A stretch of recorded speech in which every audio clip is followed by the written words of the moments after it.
தேவனுடைய பரிசுத்த நாமத்திற்கு மகிமை உண்டாவதாக. அந்தரங்கத்தில் பார்க்கிற உன் பிதா, அந்தரங்கத்தில் பார்க்கிற உன் பிதா தாமே உனக்கு வெளியரங்கமாய் பதிலளிப்பார். மத்தேயு 6:4 அவ்வாறு சொல்லுகிறது. மத்தேயு 6:6, மத்தேயு 6:18.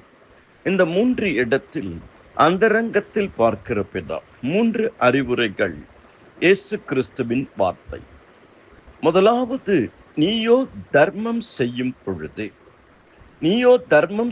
பொழுது, உன் தர்மம் அந்தரங்கமாய் இருப்பதற்கு உன் வலது கை செய்கிறது, உன் இடது கை அறியாதிருக்க கடவது.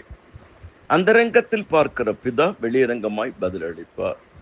தேவன் தான தர்மமும் நன்மை செய்வதையும் மிகவும் பிரியமாய் இருக்கிறார். அன்றியும் நன்மை செய்யவும் தான தர்மமும் பண்ண மறவாதிருங்கள். இப்பேற்பட்ட பலிகளின் மேல் கர்த்தர் பிரியமாய் இருக்கிறார். ஏழைக்கு இறங்குகிறவன் கர்த்தருக்கு கடன் கொடுக்கிறான், கர்த்தர் அதை திரும்ப கொடுப்பார். இயேசு நன்மை செய்கிறவராக சுற்றித் திரிந்தார். நாம் செய்யக்கூடிய நன்மை, தான தர்மம் எல்லாம் அந்தரங்கத்தில் பார்க்கிற பிதா வெளியரங்கமாக பதிலளிப்பார். கொர்நேலியுடைய ஜெபங்களும் தான தர்மங்களும் தேவ சன்னிதானத்தில் வந்து எட்டினது.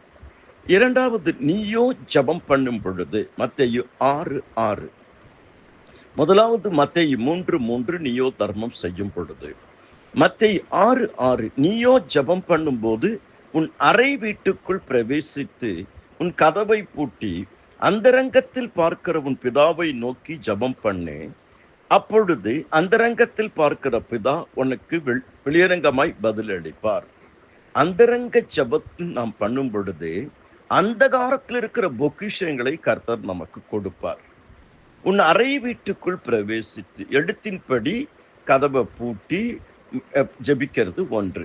ஆவிக்குரிய அர்த்தம் அறை வீட்டுக்குள் பிரவேசித்து உன் கதவை பூட்டி என்றால், நம்முடைய முகத்தில் 3 விதமான கதவுகள் இருக்கிறது.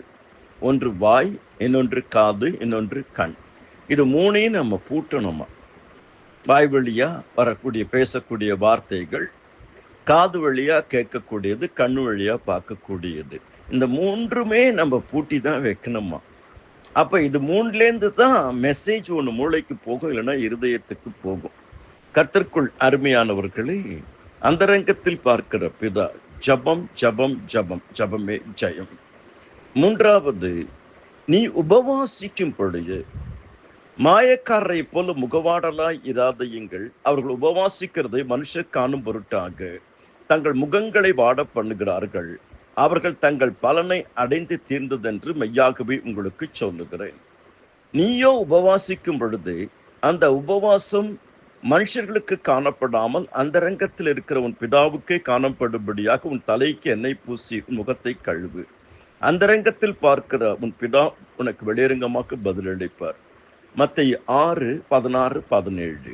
மத்தேயு 17:21, இவ்வகை ஜாதி பிசாசு ஜபத்தினாலும் உபவாசத்தினாலும் என்று வெறுவத்தினாலும் புறப்பட்டு போகாது. 3 காரியங்கள்: தர்மம் செய்யும் பொழுது, ஜபம் பண்ணும் பொழுது, உபவாசிக்கும் பொழுது கர்த்தர் வெளியரங்கமாக பலனளிப்பார். கர்த்தர் உங்களை ஆசீர்வதிப்பாராக. ஆமேன், ஆமேன்.